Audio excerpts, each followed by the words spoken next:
Hello. This is your mind speaking directly to you in K-Mel's voice. Think about it. Do you have to tell that lie? Or do you want to tell that lie?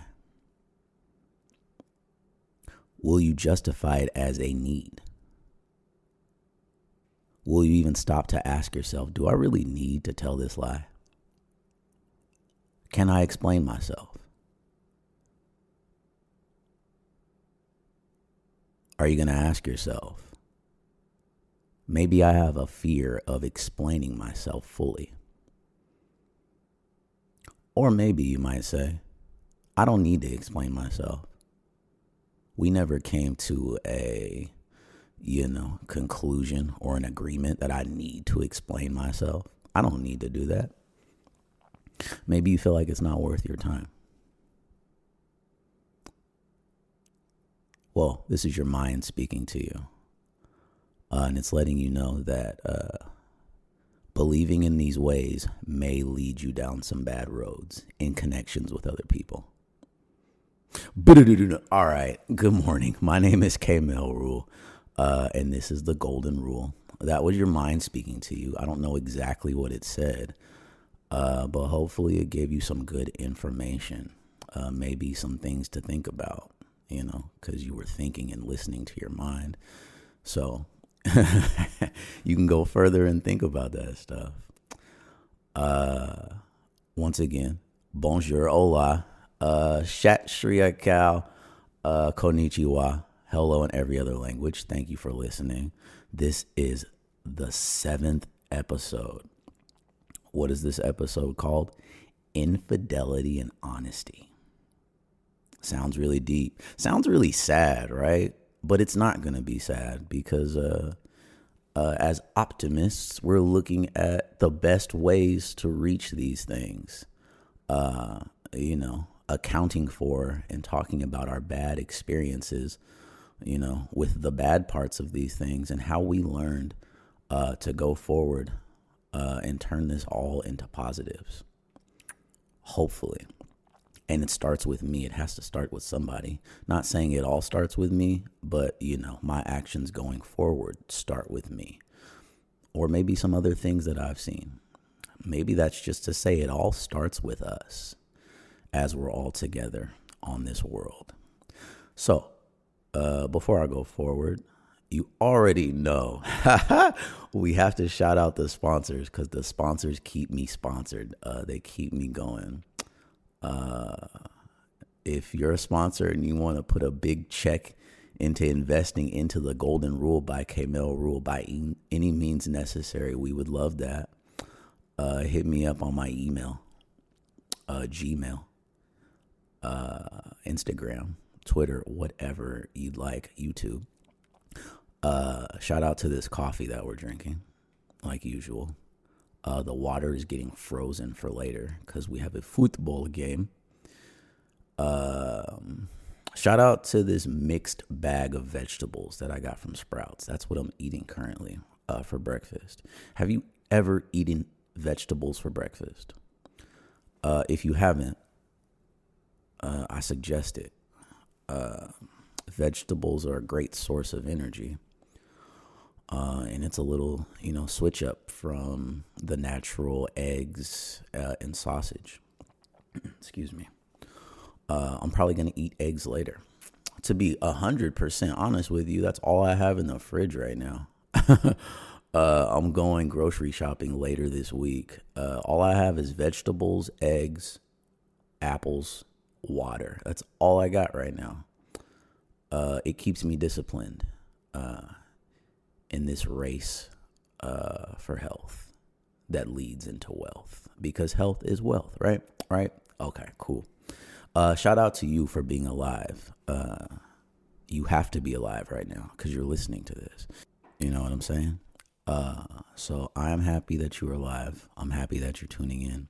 You could be tuning out. It's all good. Whatever you want to do. It's just most important that you're alive and you stay alive. Because I don't want any more losses. Unshout out to death. You know what I'm saying? All right, so let's get into it. This episode is called Infidelity and Honesty. Remember, I talked about synonyms before. Infidelity. As a little kid, it's like, what does infidelity mean? And your parents might tell you, okay, Mel, that's just another word for lying and being dishonest. And it's like, oh, okay, why didn't they just say that then? And it's like, the word makers, they make up different words because different words sound better, and some vocabularies are higher than others at the dinner table.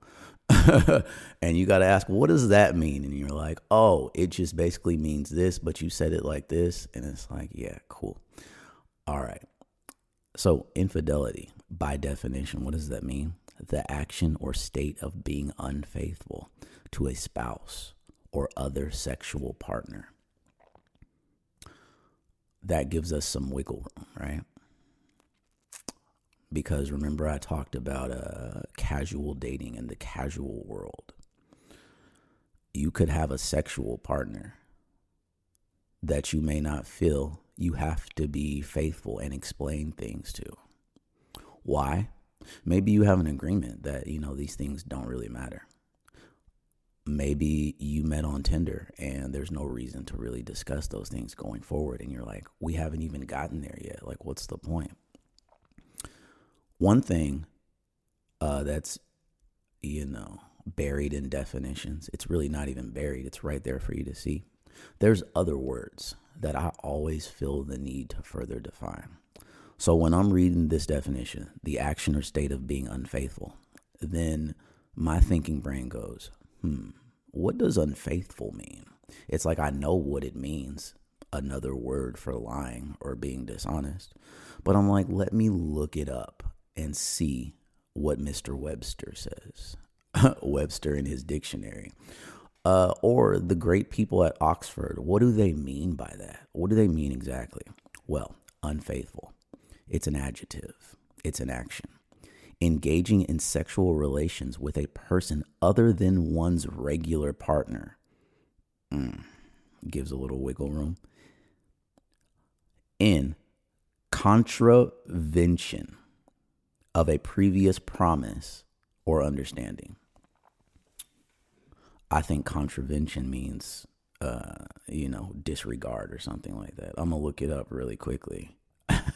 An action that violates a law. Yeah, in disregard. Like you made a promise and then you're like, nah, I'm going to break this promise, The part that got me is one's regular partner. What if you have more than one regular partner? That causes some confusion for everybody. Remember, I talked about some people not disclosing the whole truth because they felt they didn't need to. They're like, well, we never, crossed this bridge or even got to the toll. So, this is not something we need to talk about. This is where, there's absences of information. And a person doesn't think about that as an absence of information because it's like, hey, we never discussed this. So I'm not really withholding anything from you. This is basically where we're at. I just really didn't feel like I needed to tell you. Maybe I didn't want to tell you because like I talked about last time, we might, you might leave me. You might stop talking to me just because I told you some information that you probably don't want to know. So it's best that we just live in bliss. Because they say ignorance is bliss, right? I don't know anything. I don't have these thoughts in my head about what this other person is doing. I'm just living in my own world, really, in connection with this person. Sounds, a little difficult to deal with, but people deal with it all the time. So we'll circle back to my experiences with infidelity. Unfaithfulness, which led me to being the most honest person that I feel that I can be in this world. Remember I told you, for going with the relationship umbrella, I've been in romantic relationships before, exclusive romantic relationships, non-exclusive romantic relationships, non-exclusive non-romantic relationships, just friendly relationships that involved physicality. And in these relationships where, you know, we were supposed to be exclusive with each other, I have been unfaithful. I have been the infidel. The infidel committing infidelities. And I feel bad about that. I feel bad about that currently. I felt bad about that when it happened. Not directly when, because I did it, but, you know, afterwards I felt bad. I felt bad to, like I mentioned before, to where I've apologized. I don't know about all of these situations, but some of them, you know, later in life when I've had the chance to. Because even though it wasn't going to erase what I did, I just felt like it was something that I needed to do. It wasn't to show the person, hey, you know, I'm a good person now, and I want you to know that, so I'm apologizing to you. Because I could apologize and be lying and not really care. And, you know, just put that out there for my image, you know, my image to you guys, telling you guys that I apologized, which could be a lie. It's not. But you get what I'm saying. Like, this could not be the truth. Or to that person, you know, just, you know, putting up a mask like, hey, I'm apologizing, but, you know, deep down, I don't really mean it. And this connects with infidelity, honesty and dishonesty. Moving forward, after learning from my experiences, I have never cheated or even lied to a woman, man, since like, it's been over a decade. Dang, what year is it? It's 2023. Yeah, it's been over a decade.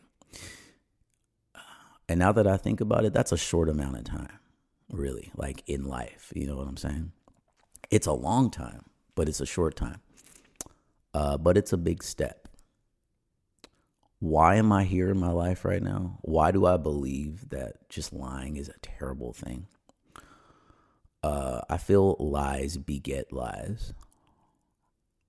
You know, if people are treating people how they are treated, it's easy to lie to somebody who's lied to you. Because, you know, say somebody lied to you, say you really cared about this person deeply. And this person lied to you, broke your trust, so on and so forth. And then maybe you gave this person another chance. Like, I really want this to work. I'm going to believe in you. And then bam, they lie to you again. That's a double punch kick in the heart, right? And then what happens? Possible revenge. A person who believed in you may feel super bad, right? Like bad in a bad way. They don't even feel bad for you anymore. They just feel bad against the world. And they're like, fuck that. I'm going to make this person feel how they made me feel. Maybe even worse, right? It sucks. Like I said, I have been the infidel. I've been infideled against. I'm laughing because I'm just making up these phrases on the go, and I think they make sense. You know, infidelity. Somebody has to be the infidel, the infideler. But yeah, I have been on the side of the cheater, and I've been lied to, and you know, cheated on, cheated against. Both don't feel good, because like I said. When you're committing that first action of being the wrongdoer, you're just adding into a situation pool of, imagine a big pool where, you know, you put in two choices and it's like, is this okay or is this not okay? You committing that action, I believe, is you putting in a ticket into that pool, like, yep, lying is okay, boop, and it just goes into that big pool of life. And imagine little kids are looking at this information and they're like, that sounds like a movie of some sorts. You get a big readout from all the data in the world of these adults and what they're doing, which is basically what's happening every day, right? Little kids looking up to adults, seeing videos online, seeing their parents, seeing their family members, seeing random adults in the street, right? They're getting readouts of data. Like, holy shit, look at all these adults. Oh, damn, bro, just lied to that girl. Like, half of the kids are like, yep, I guess that's okay. And the other half are like, I don't know about that, depending on their feelings. Deep. But yeah, those readouts, I think about it in this sense. Like, how do you feel about this? There's so many different ways to feel. And however you feel is not a bad way. If you don't feel how I feel, it's not an issue. Trust me. We're not going to get in a fight over this unless you feel like fighting me over this. How do you feel about telling your kids about Santa Claus? I paused to let you think about it. Because to be honest with you, if you tell your kids Santa Claus is real, you're lying to them. You know that? Somebody just threw their phone across the whole room like, no, K-Mel, that's not true. Yeah, the story of Santa Claus is real. That's the truth of it. But what I'm saying is there is not a man in a red suit that flies around the world on Christmas and breaks into your house and puts gifts under the tree. That does not happen. There is a man in a red suit, with a big white beard.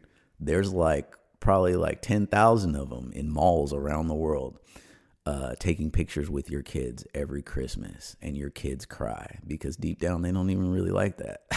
But you do it anyways for the sake of Christmas. But can we all agree that telling your children that Santa Claus is real is a lie? Or not? I understand, the thought and process of it, of, letting your kids believe in something, this feel-good story of a giving man. I understand that totally. I'm just saying the basic facts of Santa Claus being a real person and really flying around the world delivering gifts, as opposed to telling the story to your kids and saying, hey, me, your mommy and daddy, we work really hard year round to give you hella shit for Christmas. And we want you to know that, because that is the truth, right? If it's not, and you believe that you don't do that, and that Santa Claus breaks into your house and steals your cookies, along with 8 billion other houses and apartments and condos and homeless houses around the world every Christmas, hey, it's all good. I'm just saying, the point is that from a young age, we're kind of implanting a falsehood into our children's minds. And you could turn around and be like, K-Mel, you don't have kids. You can't speak on it. And it's like, yeah, that's true. Can is a tough word, because I can speak on it because I am right now. But I get what you're saying. To where I don't truly understand, how kids that I've created worked. So, it's, a little different to speak on from, you speaking on it because you have kids. What I'm saying factually is that it's a lie. And that goes with implanting lies into this pool. We don't mean, I hope we don't mean to implant these lies into a pool.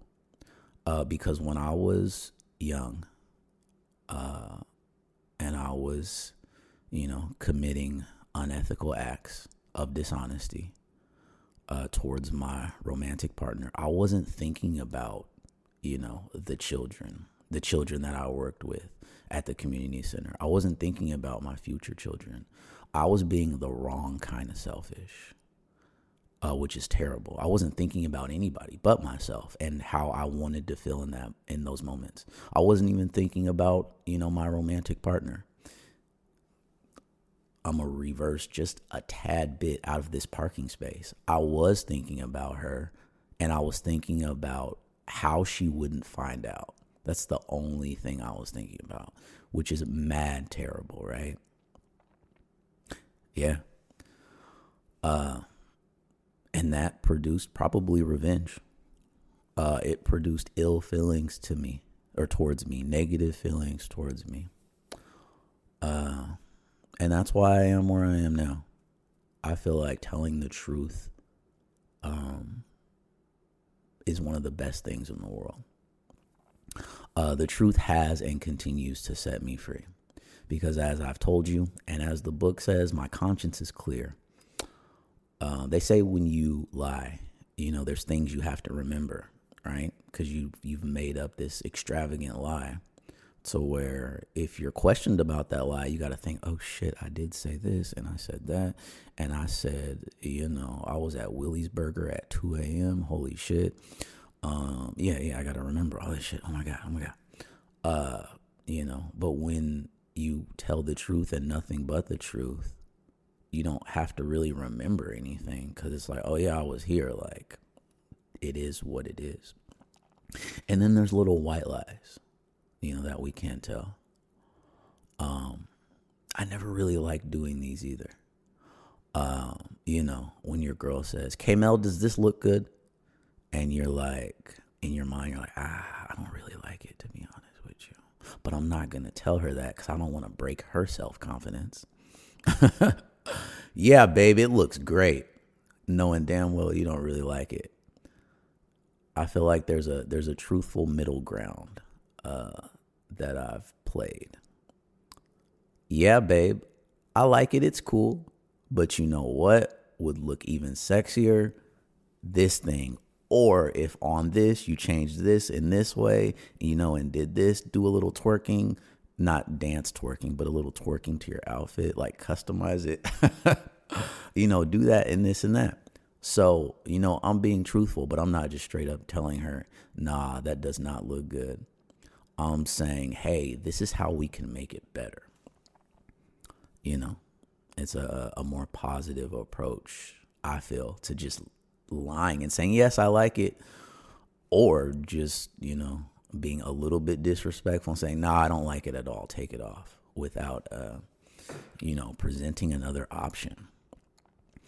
I feel like honesty happens in friendships, as we talked about the relationship umbrella. These aren't all romantic relationships. Hey, K-Mel, you want to come to the movies later?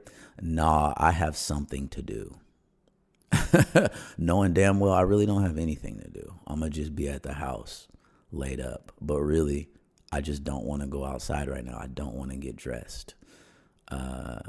Gas is like $50 a gallon. So maybe I just don't want to drive right now. I don't feel that it's wrong that I say these things. Or that I simply say, thanks for the invite, but nah, homie, I'm going to just be in the house today. Because that is the truth. Without super detail, it's a way of saying, I'm not coming outside today. I think these are good practices. You may disagree. A lot of people may disagree based on how they've been conditioned. I feel like maybe for a while I was conditioned to lie.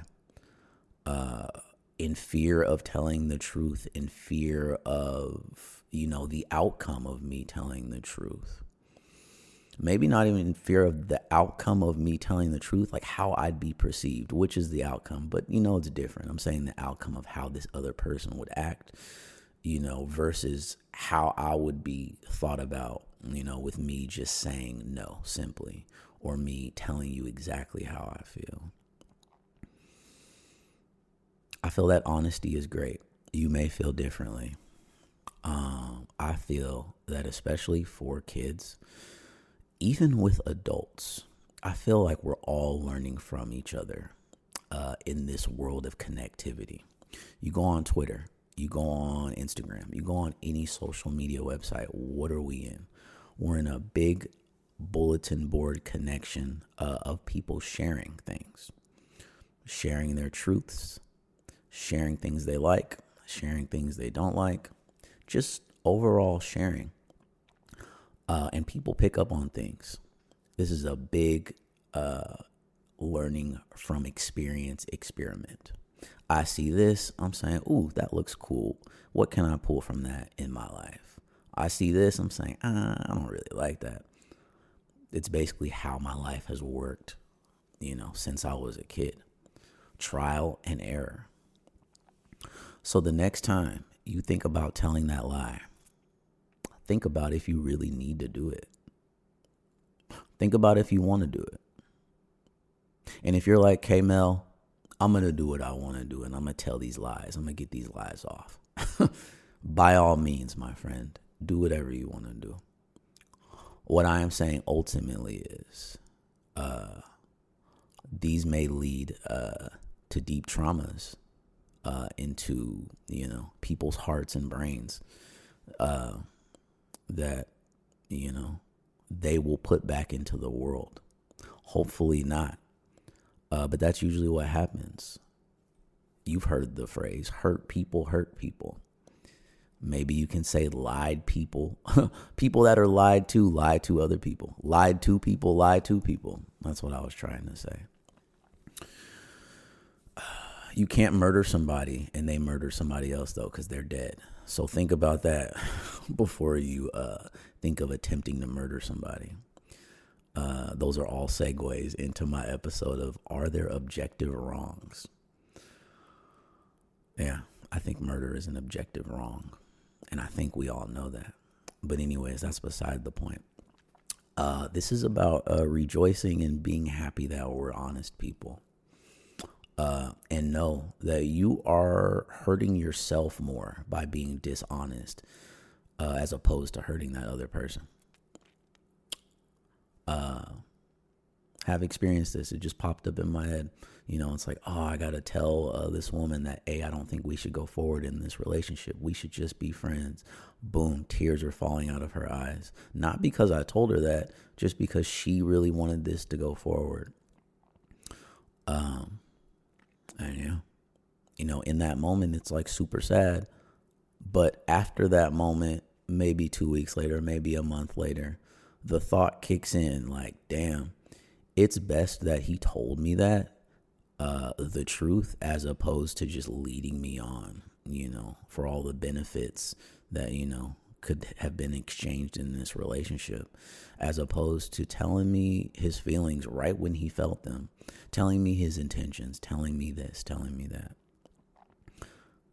I believe in it. I believe the truth shall set you free. If you have any questions, hit me up. Remember I said in the last episode, it will be me answering questions. I will answer them anonymously. I will answer them with your name attached. If you're trying to shout out your business, I will do that too. I probably already did it. But either way, I can do that. Hit me. Anything that you have to say, we can spend time discussing it in an episode.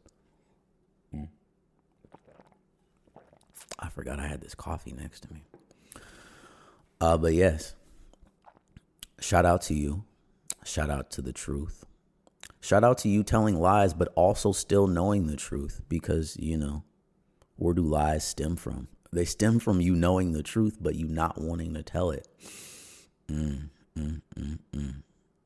That shit is real. Shout out to you for being a real listener. Shout out to you for allowing me to speak to you every first Sunday of the month. I hope you get as much out of it as I do. Thank you so much for listening to this episode. There will be more in the next episode. What is it called? Bring it up, K-Mel. You should already know this. Ooh, the next episode is called The Mind. I feel like this is really simple, but also complex, because I was once in a class called Philosophy of the Mind, where we learned so many things about the mind and how they titled the mind. And I'm going to leave you with this. I was in my intro to philosophy class at ARC before I became a philosophy major. Shout out to Mr. Denman. That was my teacher in that American River College class. And then once I went to Sac State, I was in an ethics class. It was my first philosophy class after I decided I was going to be a philosophy major. I walked in, and who was it in there? Mr. Denman. And we were both like, "Hey, yo, that was crazy. That wasn't the point of this story. The point was about what happened in my ARC class. So we're having a discussion, about the mind, about the soul, about the brain. It's about the human body, but these things, come out of it, the mind and the soul. How your brain is like a computer storage system, a file cabinet, if you will, and you're like, what happened on May 31st, 1997? You go into your brain. You don't physically do this, but you physically do. You go into your brain, you go into that file cabinet that day. Oh, I did this that day. That was the day I got those King Griffey signature shoes. You know what I'm saying? And I asked him, I was like, Mr. Denman, can I ask you a question? And he's like, yeah, you already did. And I was like, damn, I love doing that. I do it often. And I'm like, all right, I'm going to ask you another question. And he goes, okay, go ahead. And I was like, Mr. Denman, you know that voice in your head when you're not saying anything, because we're talking about the soul. We're talking about the conscience. We're talking about, your mind, all those things. We're trying to attach titles to things. And I'm like, that voice in your head when you're not saying anything, but you can hear it. You can hear it. You're speaking to yourself. And it's like your voice, but it's not, but it is. And it's like right now, you just go like this, right? You heard that, right? You heard somebody text me, but you also heard that voice speaking to you, right? I'm like, what is that? What is it exactly called? And he said, you know what, Kimmel, that's a good question. I don't know. And I'm going to leave you with that, because you may know what it is. You may title it as something. Let me know what you title it. But that's one thing I love about the truth, is saying I don't know when we really don't know. When we're really not 100% factually sure, of this answer. One of the best answers is I don't know. I do know that I love you. There's a lot of things that I don't know, though. And I'm confident enough to tell you that. So shout out to that. Shout out to you. Thank you for listening. I'm going to end it here because we're going to pick it back up in a month. There's a plane flying by outside. I think you can hear it. Shout out to you traveling. Go travel somewhere if you can. It's one of the most beautiful things ever. Travel. Make love, travel, make peace. Thank you so much for listening. This is once again the Golden Rule by K-Mel Rule. I will be talking directly to you in a month. Thank you. Love you. God's bless.